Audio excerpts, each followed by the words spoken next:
Okay, we have a Home Depot Vector 500. Lady brought it to me, said it was popping in the rear end, thought it might be a transmission issue. So I noticed when she pulled off the trailer, with the bolt back here in the back end was loose. And of course I've got all this stuff taken loose, and I'm gonna pull it apart just for demonstration in the video, but this bolt right here was loose. So what I did is I told her, I said, well, I hope, we can tighten this bolt up. Maybe it'll, solve your problem, in which it did not. So instead of fighting, trying to get up underneath the bed, I took the bed off. There's nothing more than the bolt here. There's a bolt there. And of course, this right here, there's your shock that holds your bed up once you've got it lifted. It's got a little push pin on it. Pull the clip off the end, push the push pin out. Of course, you got some force behind this shock, so be careful.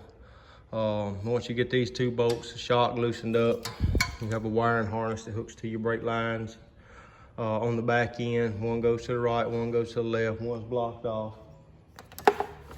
Once you get that done, right there, the bed just comes right off. It is heavy, so be careful. Probably a two-man lift. Of course, I didn't have two people. I just did what I had to do. So, but I got in here and I took. First thing I did is take the brake caliper off. You got one bolt here, and this is hard to do.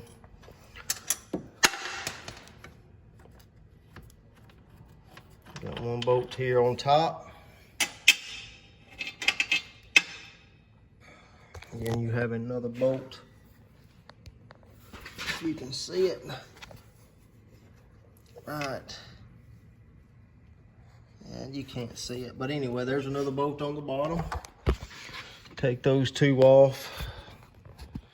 You can remove this brake caliper out of your way. It just pops off and you can just slide it right over to the side. Doesn't have to be anything fancy. All right, next thing, you have two bolts in the differential on the rear end, one in the front. And like I said, I got all these done up, took off already just for the sake of this video, just to show y'all what to take off. One there, and then you have one here right in front of your CV axle.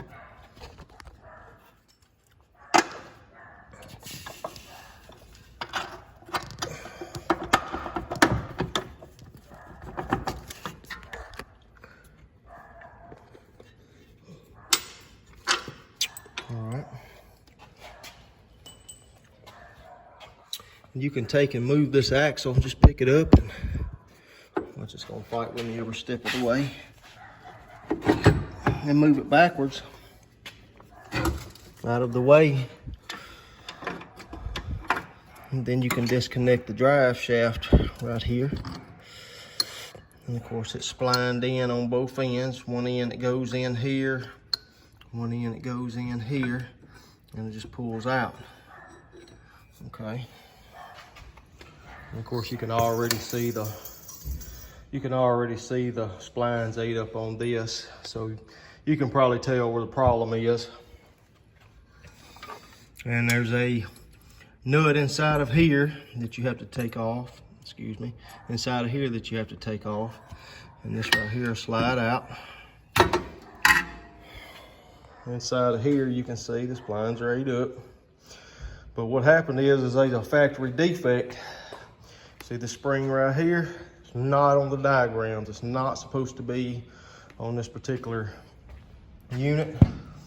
It happened from the factory. They knew it happened. They never made any adjustments. Of course, this is a China-made piece of equipment. So there you can see what the issue is. I bought this kit online at Amazon. I got this kit for, I think it was less than $100, a little less than 100. This right here, this part right here, is this right here. Of course, you're gonna have to take your disc brake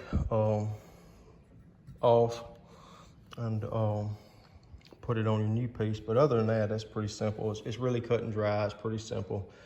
And this has happened on quite a few of these, not just the 500s, but the 700s and also, and not just the Vectors, but I think the Colemans and some more have had this same issue.